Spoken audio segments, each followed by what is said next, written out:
I've been asked a few times now about this bill that got passed that went through the House of Representatives that is the anti Semitism bill. Now, I don't like to jump up and just talk about things without knowing what I'm talking about, so I didn't answer right away and I dove into it and started doing some reading, doing a little bit of research.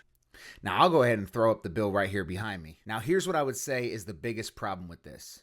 As much as I fully understand the importance to protect anyone from any type of harassment, bullying, or disrespect, there's still lines that must be held.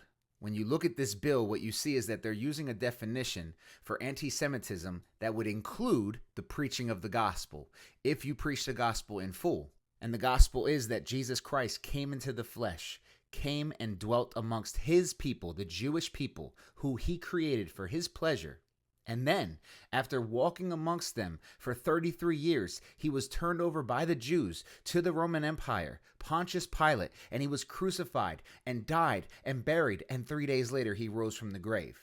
Now, in no way, when we preach this gospel, are we ever saying that the Jews that are alive today are at fault for anything that Christ went through. In fact, the idea that Jews should be punished for this is mind-blowing because it's not a Christian idea. Christianity teaches us to love our enemies. So even if they were our enemies, which they are not, we would love them. The truth is, anyone who rejects Jesus Christ is an enemy of God, and therefore we will proclaim the gospel.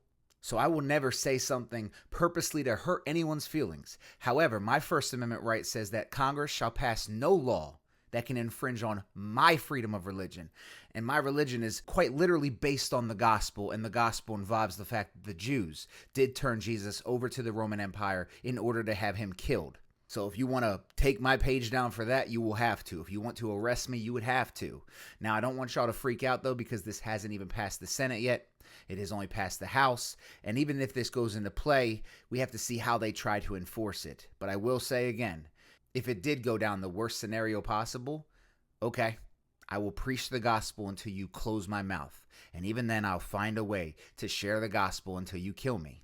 Don't fear what Jesus promised would happen. Rather, be prepared for it and be ready for it, knowing that maybe when the gospel does become illegal, because we know that day is coming, whether it's in our lifetime or someone else's lifetime, it is coming.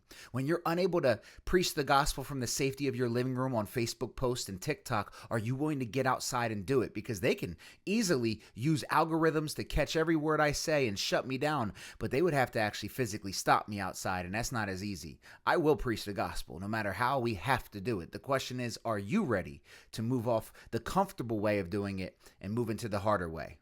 God bless, guys, and go in peace.